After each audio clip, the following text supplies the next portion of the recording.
Good morning, good afternoon, or good evening, wherever you are in the world. I'm Mark Edwards, and this is the Channel Zone podcast. My guest today is Fiona McKenzie, CEO of the digital marketing agency Revere, now part of MarketBridge. Fiona's career is steeped in public relations, marketing, and strategic advisory services. And through Revere and MarketBridge, she's worked with some big names in tech, including Microsoft, West Coast, Softcat, and many, many more. Fiona joins us, having just returned from a short break in Nashville. She's now back safely in Blighty, and she's already diving back into the busy world of digital marketing. So, Fiona, welcome to the show.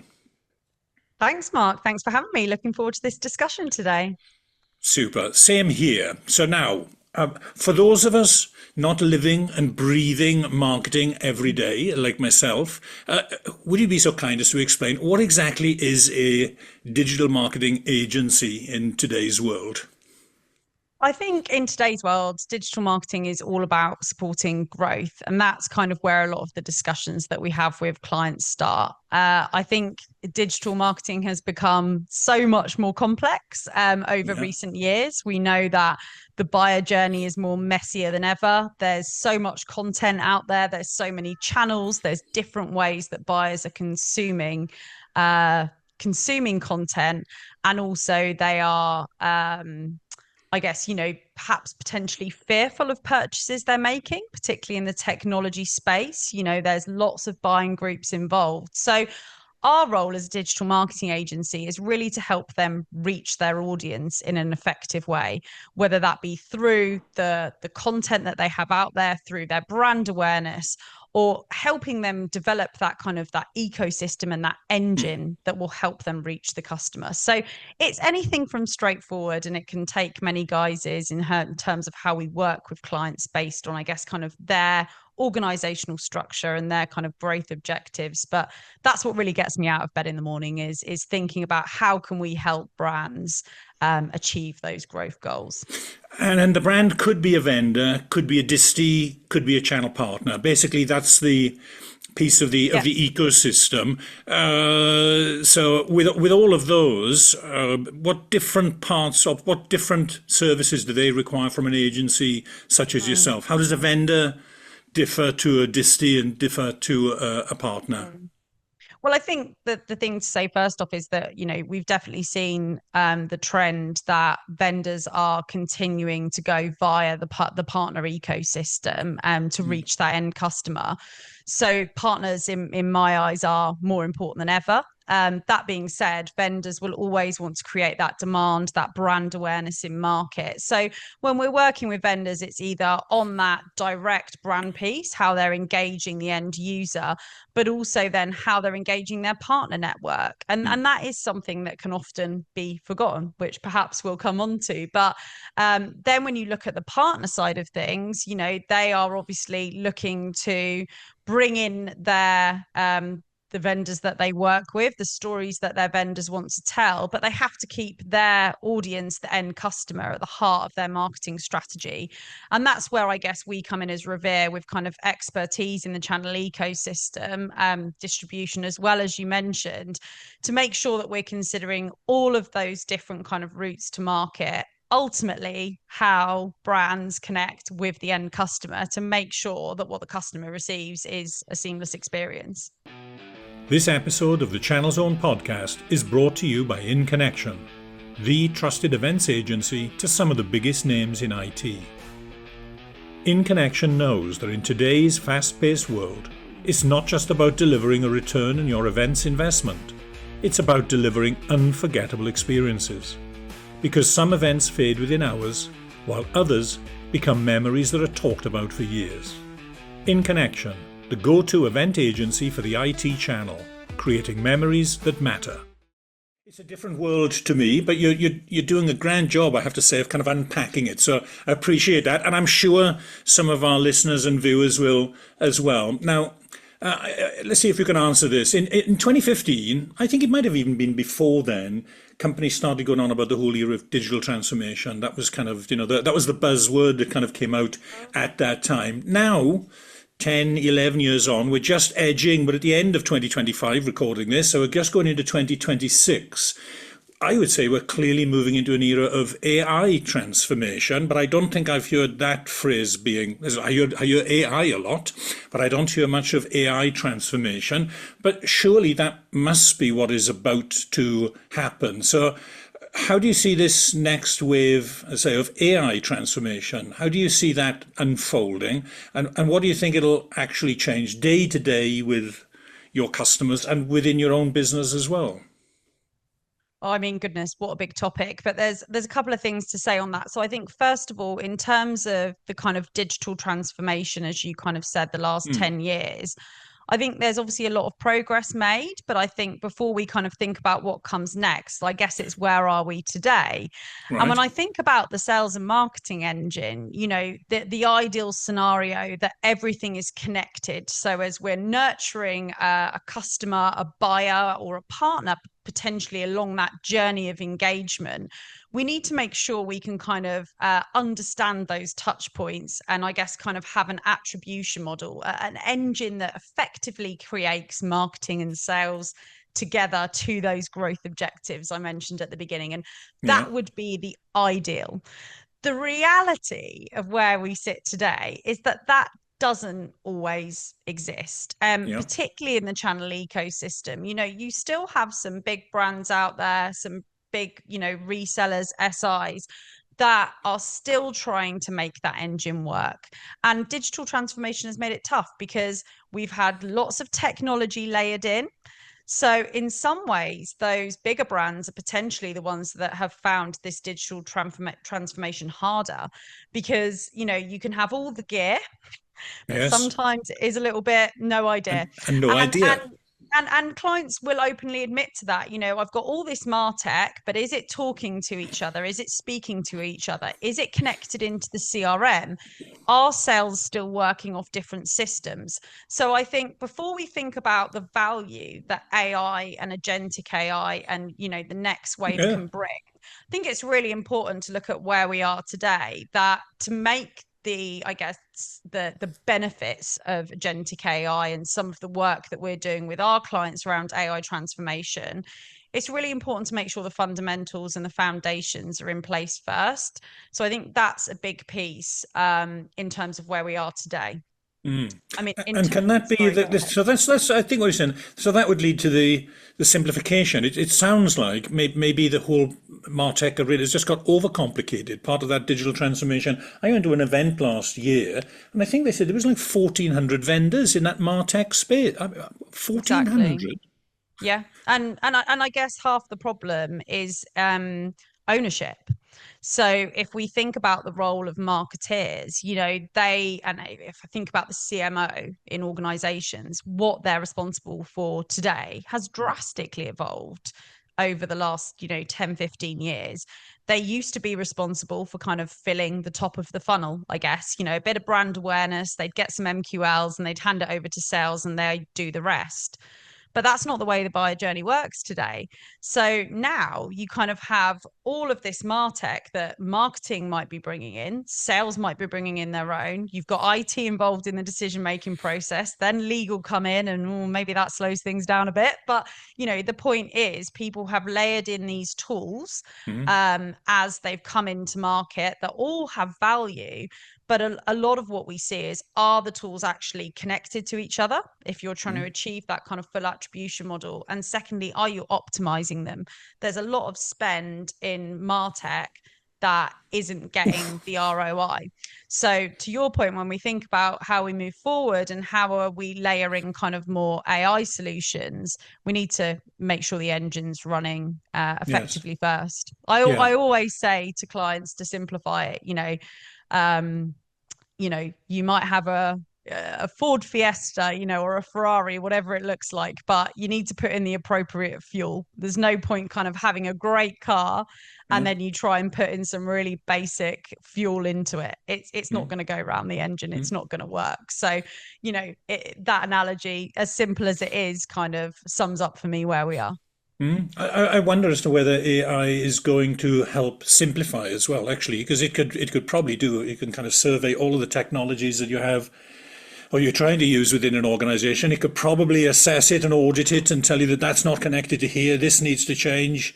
I just think it's a spectacular era that we are moving into. I really can't imagine what we're going to have 3 to 5 years from now, and let's also 3 to 5 years is going to go very, very quickly. I don't know, is it just me, but do you find that time is moving a little faster than it ever did It is. before? I think we're all busy. And I think when I think about kind of the tech landscape, there has been over the last couple of years the pressure on a lot of brands to do more with less. We have got some incredible new innovative kind of brands coming into market and kind of moving up quite quickly in that ecosystem. But there's still a lot of brands that have had those headcount reductions, that has continued throughout 25. And people are running lean teams. Marketing is one of the first departments that will get looked at when those kind of, I guess, kind of headcount discussions are happening. So Right. there is a lot of fatigue, and AI in many ways provides a tool moving forward to support that.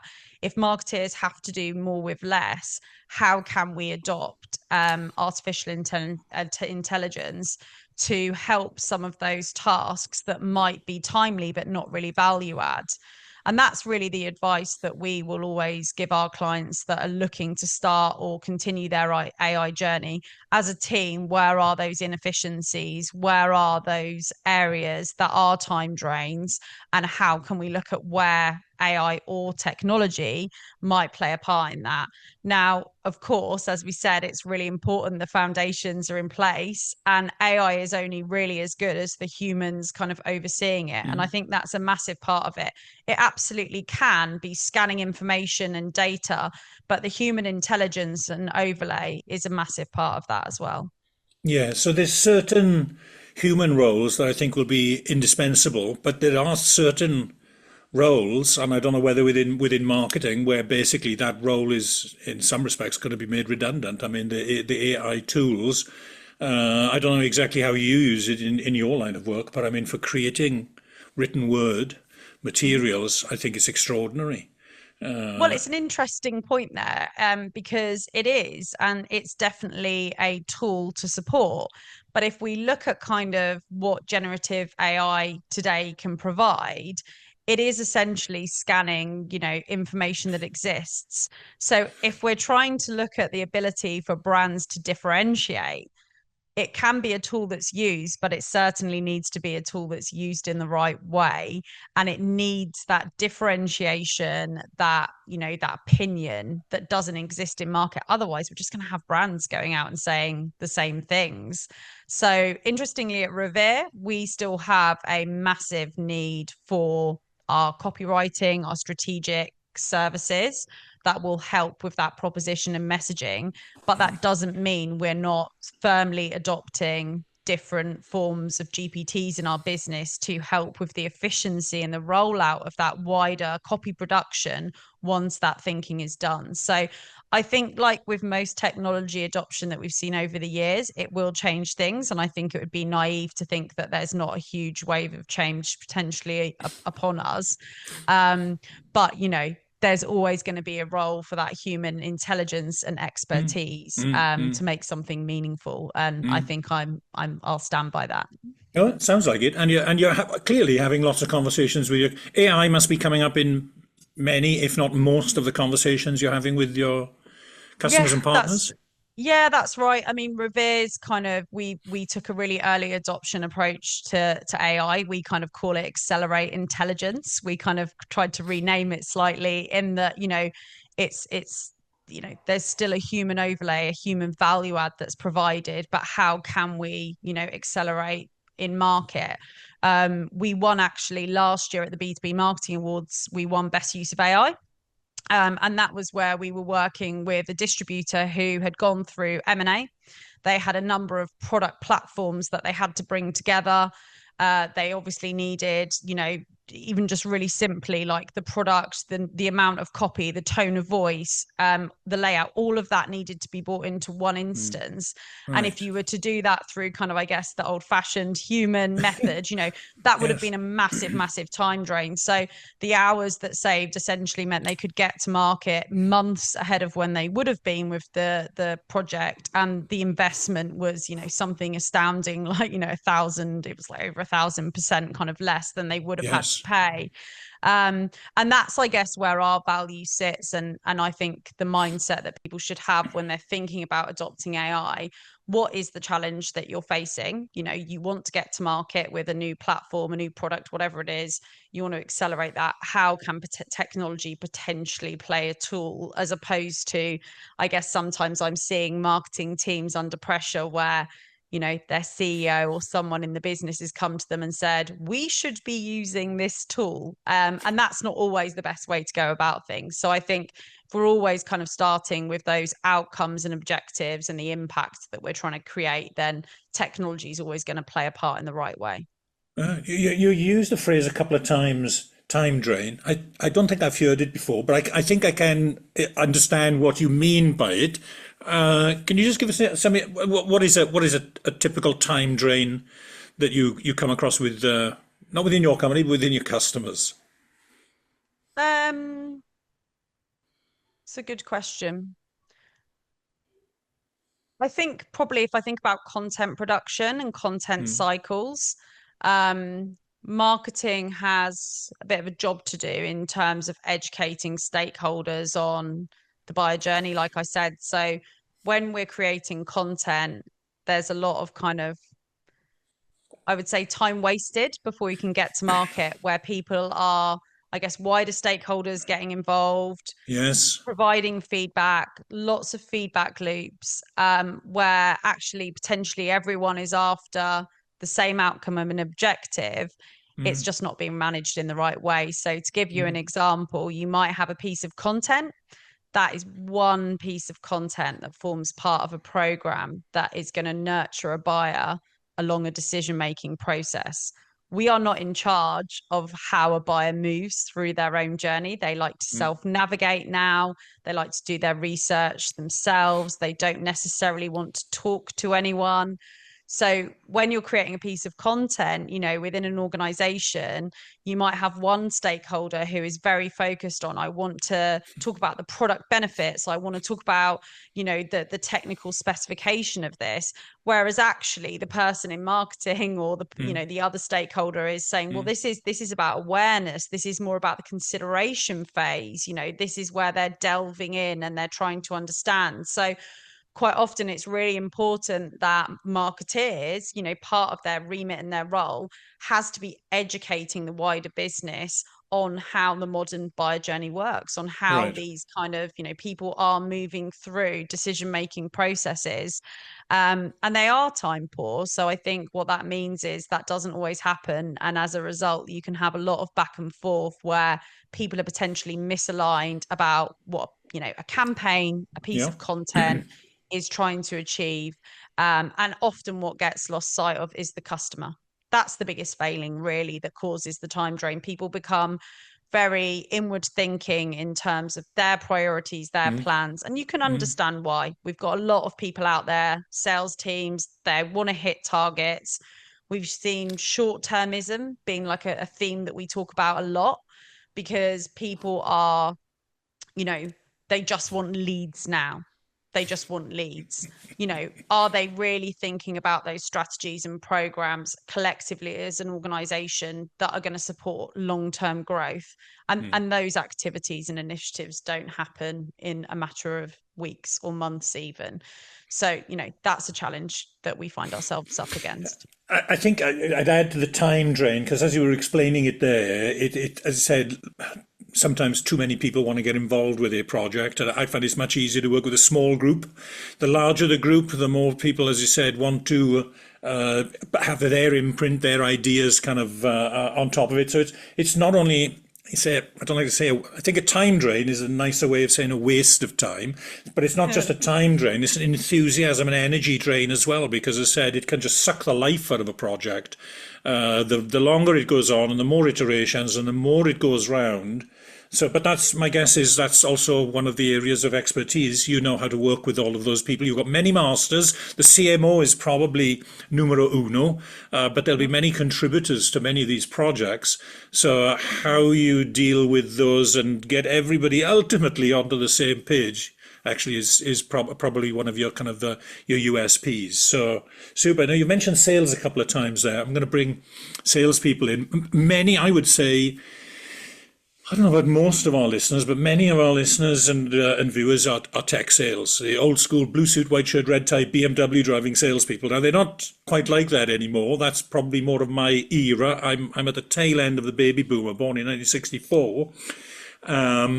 So, as I said, a few blue suits out there, white shirts, but you don't get any red ties. And the salespeople don't seem to drive BMWs as much as they used to in the past. Fiona, I have a feeling you might drive a BMW, though I don't know. I'm just trying to feel it out. No, you're not. You're not going to reveal what. Oh, Revere. Not going to reveal, not revere what it is. So many of our listeners working in tech sales. Fair to say, is it not, that there's often a bit of tension, you might say, or at least misunderstanding between sales and marketing. So from your perspective, how does digital marketing actually help salespeople today? And how would you see that relationship maybe evolving? So marketing and sales interface, am I right? Is there a tension? Is there misunderstanding? Are they pointing fingers at one another? Or is it just me? Yes, is the short answer. Yes, they are. Yeah, I mean the sales and marketing kind of divide and the challenge is just a topic that hasn't gone away for the last couple of years. And I think the reality of why that exists and why that's so much harder to overcome is down to some of the things I've touched upon around, the influx of technology, the way the buyers are behaving. The first thing I would say is that marketing is sales in my mind. I am a commercial marketeer. I just think of, everything marketing does is about connecting with a customer to make a decision to buy. Right. At a simple level, I think Yes. everyone is working towards one Mm, goal. mm, And the handover and when that exists between a mm, marketing department and a sales department is a challenge. Some of the best organizations that I've worked with in the channel, particularly in kind of mid-market, is where we've worked directly with the C-suite. CROs have become more of a client of ours in recent years, where the CRO wants to unite, the business vision towards this growth strategy, wants that marketing engine to be running effectively, to be feeding, filling the funnel, feeding sales. And where we've worked with people who have been curious to open up their mind to understanding, I guess, the art of the possible, like what marketing, the value that it can provide, that's where you see the best work happen, because it's got to be united from the top. mm, It's just, I say, salespeople, in many respects, probably don't see what marketing is doing and the effects of it. Or what they do Yeah. often see is the marketing qualified lead that they receive that they don't really think Yeah. is much of, as you Oh, said, we live or die by leads, and yeah. when it's a good lead, they manage to find it themselves. It didn't have anything to do with marketing at all. Well, yeah. I mean, I have a massive issue with the term lead. It is literally the bane of my life, because it means something different to every individual across every organization, different brands. MQLs mean different things. So I think like part of the problem that exists, in the industry, but even just within organizations, is terminology and making Mm, people really clear, like, what do we mean by this? Some of the metrics that we see sales teams, marketing teams measured against today, personally, I don't think are really fit for the modern buyer journey. They're not really fit for, that effective collaboration. So, I would kind of challenge people to say, when you're in that strategic planning phase as an organization where marketing and sales should be working together, is that the time to review your KPIs that you work towards as an organization? I'm a big fan of the Gartner hierarchy of marketing metrics. People will hear me talk That's a about new that one a on lot. me. Right, And okay. but it's a really, at the heart of it is a really simple diagram that gets you to think about Is it a the triangle? frequency. It is the Up, down? Yeah. frequency of reporting, who you're reporting to, and the granularity. So, I was speaking to a CMO recently, and they were kind of talking to me about their CEO was talking to them about click-through rates, on a campaign. Like that is not a discussion that should be happening at C-level. Like marketing should be reporting impact measures into the C-suite around revenue impact and growth. Now, of course, we can only make that reporting happen if we have an attribution model that's working, where that engine that we talked about is set up. But wherever you are in your kind of digital transformation, your technology maturity, it's a good time to step back and say, like, are we reporting on the right metrics? How are we communicating across departments in the organization? And I believe marketing has to take responsibility for that. I still get, complaints from clients as we're just seen as the PowerPoint pens and parties department. But of course, marketing leaders have to take ownership of that to make sure they're educating the business on the value that they can bring. Now, of course, that's much easier when marketing has a seat at the table. And as I said, that's where in some instances where we've been able to work directly with the C-suite on their strategy and their vision, we've obviously seen our best work. That's the preference, is to operate at that level within the organization. It really depends what size the organization is. I mean, across our client portfolio, we'll work with enterprise brands, into mid-market. So if you're working in mid-market, then yeah, you want to be kind of, working directly with the CMO, CRO, depending on what that looks like. And quite often, we'll bring the C-suite into discovery sessions if we're kicking off a repositioning exercise and things like that. Because then you're bringing people on the journey, and you're getting the right insights at the right time, and that's critical. Now, exciting times ahead, clearly, especially I would say with the MarketBridge, which is, as I said, is Yeah. going to be, that is the name going forwards, come the new year. So I said, exciting times ahead. I'm going to kind of bring us to a close here if I can. I got one final question, which I'm asking all of the guests on this series of the podcast. And I'm going to ask you if you can pick out your favorite or most memorable corporate hospitality type event over, I don't know how long the career is, but if you can think back, what is the most memorable corporate hospitality event, whether it's a President's Club, might have been a special event for customers or partners. Can you think of one in particular that stands out? Well, I worked in event management for quite a few years, so my mind is amazed thinking about what those moments would have been. What comes to mind, and it's not really even. There was some incredible initiatives, kind of spiffs that took place, but probably what comes to mind, which is all about the human connection, which is I think a lot of the time what makes these events memorable, is I worked with Toshiba for a number of years to do their channel partner events. And we built up a really good group of people who would meet annually, for quite a big kind of, 3-day event. And there were some big comedians there over the years: Darren Brown, Al Murray, Jimmy Carr. And people really looked forward to it. And I think it was those kind of the camaraderie across the channel that I used to see at those events, and kind of, I guess, seeing the same people year on year, Yes. made that a kind of memorable event for me personally, where I was heavily involved in organizing it. And I can see the inclusion also, of comedians there. So there's a lot of fun to be had, a lot of Oh laughter, yeah, yeah, and probably no better lubricant to any kind of relationship, probably, than something where you can all laugh at together. So excellent. Yeah. So you must have Yeah, been, I as I think, said, you've been on been exposed to hundreds of these events over the years. So trying to yeah. find some that kind of stand out is Yeah, I quite a mean, challenge. I'd say there used to be a lot more money flowing through the channel for these kind of wild events. I think like there was one that I wasn't involved in, but one of my colleagues used to talk about, which was a little bit before my time, where he ran an incentive that like took people in like a rocket up to the edge of space, and that is just wild, where you used to be able to do some of these things for like tax and things maybe get in the way a little bit sometimes now, and budgets are a little bit more closely monitored. Yes. But yeah, where particularly in the channel where you've got a lot of these incentives taking place, but the ones, for the reasons you say, the ones that provided kind of a moment of connection, a moment of Mm. laughter, it's all too easy for people to organize events, again thinking inward, thinking what they want to talk to the audience about.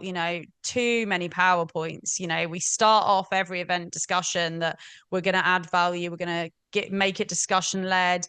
Actually, what the audience want is to connect with peers, and by the end of it we somehow seem to have a 45-page PowerPoint going up on screen. So yeah, those are the ones that stand out, where human connection and the ability to just have those moments to let the event flow in the direction that it takes is it's the ones that stand out and are memorable. Yeah, no, that's super. That's excellent. Thanks ever so much for that, and thanks ever so much, as I said, for your time.